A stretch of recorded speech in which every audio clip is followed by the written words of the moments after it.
Hey guys, we are back again today with another knife review, and today we are looking at the Banter.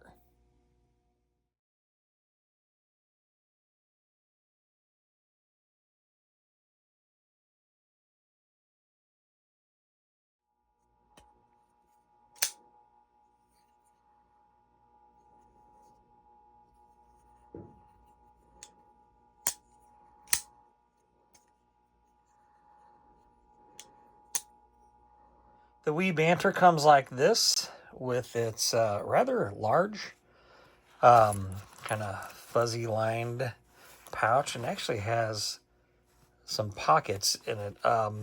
Definitely, if you've been following the channel, you know I'm a big fan of Civivi. Knife Co. is, of course, Civivi's parent company. They are the main ones that make the higher grade of all the grades into their umbrella. And it definitely shows already in just this case. I mean, it's big enough that you could have it fully extended and in its case at the same time if you wanted to, which is pretty cool. So, but it does come with its zip-up case. And much like the Civivis, it comes with its custom branded cleaning cloth as well, which is also very thick and nice. Let's go ahead and get the specs out of the way as we normally do. The Banter was designed by Ben Peterson, a well-respected name in the business. The overall length is 6.52 inches with a closed length of 3.62 inches. The overall weight is 3 ounces. Pivot is caged ceramic bearings. Pocket clip is stainless steel. And as you can see, has the Banter name on it there. Pocket clip is also tip up, and it is reversible right or left hand carry. Lock is a liner lock. Handle is purple G10. Now onto the blade. Blade length is 2.90 inches. Blade steel material is CPM 20CV. Thickness of the blade is 0.125 inches. Blade hardness is 58 to 60 HRC. It is a flat grind, spear point, and a black stone wash.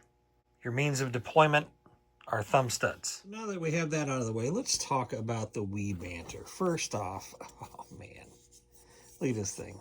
Just right in the palm. You know what I'm saying? I mean, such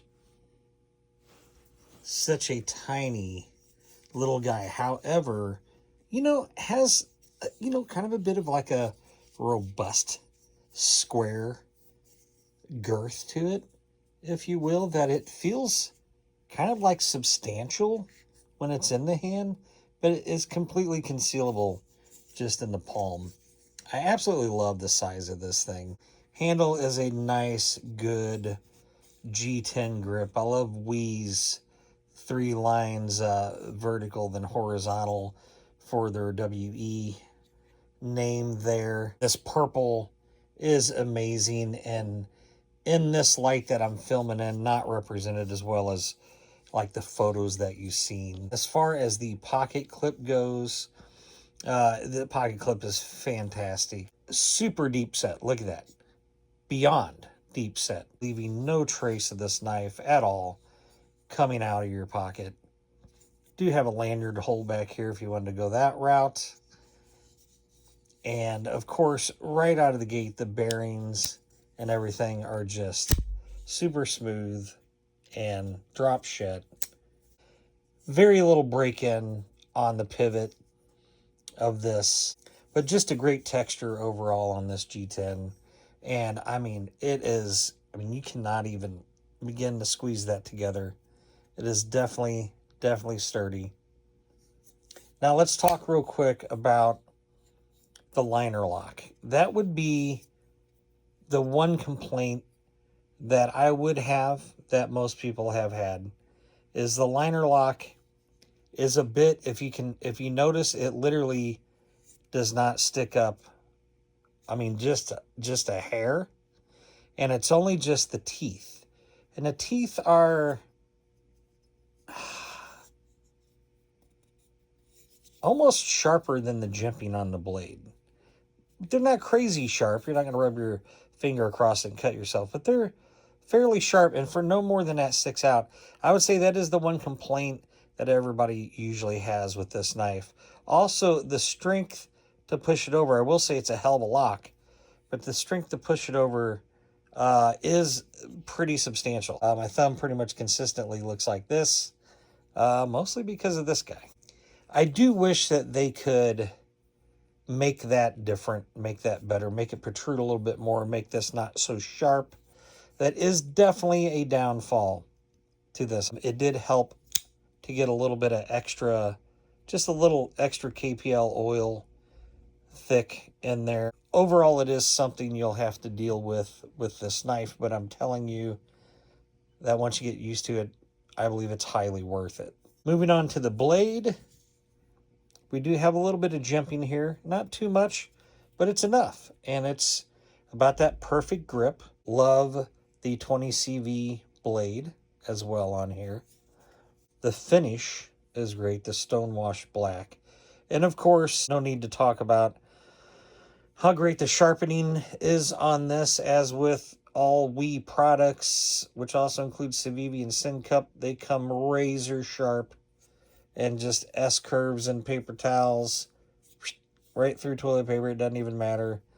Never have to worry about the sharpness level of any WE products, no matter which line you are looking at.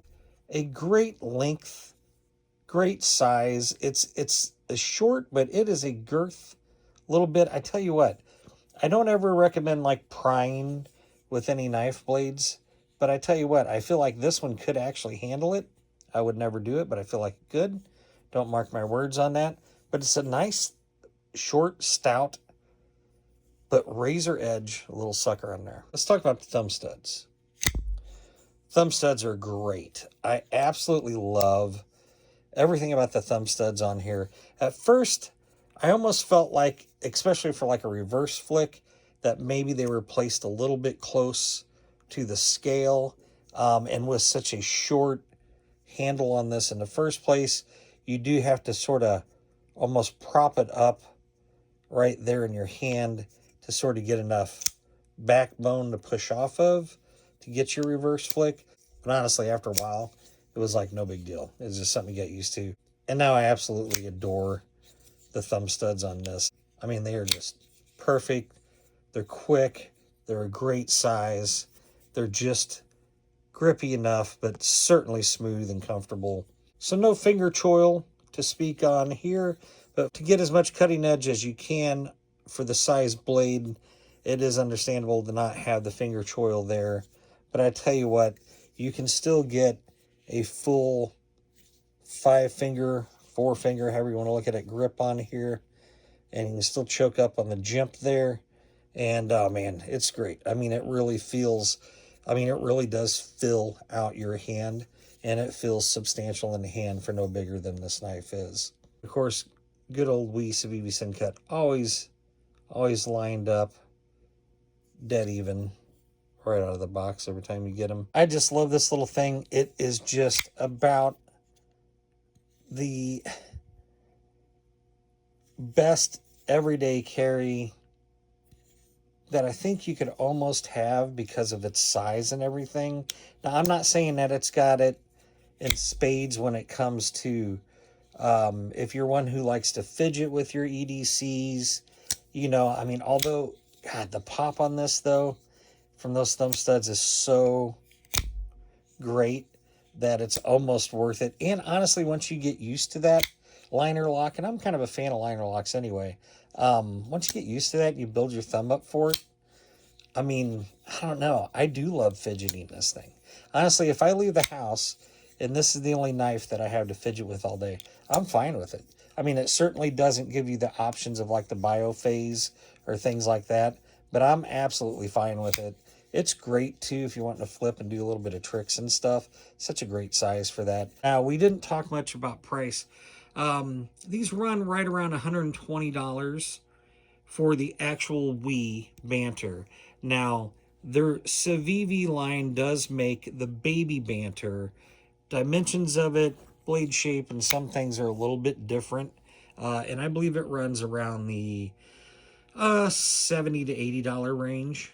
To be able to get into an actual WE branded knife for 120 bucks, even though this is not in, this is more their lower end of their WE line. It's not an integral. It's not, you know, any fancy materials. I mean, the 20CV though is nice, but to get into a WE knife of any sort for, you know, really honestly under the $200 or $200 to $300 range is almost unheard of, and this is a way to do it. And I believe that's a sell price for 120. They seem to almost always be on sale at like Blade HQ, Knife Center. I believe the normal price is more like 150 on these, but I tell you what, it's hard to describe, but this could be one of those knives that I feel like out of all the knives, part of me wants to say it's my favorite. Part of me wants to say it's the best EDC ever made. At the same time, I kind of feel like I know that neither one of those statements would be me being 100% true and honest, at least to myself. But I will say that if there is one knife in the bunch that I feel like I could hand to anybody old and young that either does know newer, fancier, fidgetier knives or has never had nothing outside of a slip joint, I believe this knife they would be unbelievably happy with across the board, all of those people. So that's the WE Banter. I could not suggest it enough. Simply amazing. Thanks for tuning in again, guys. Till next time.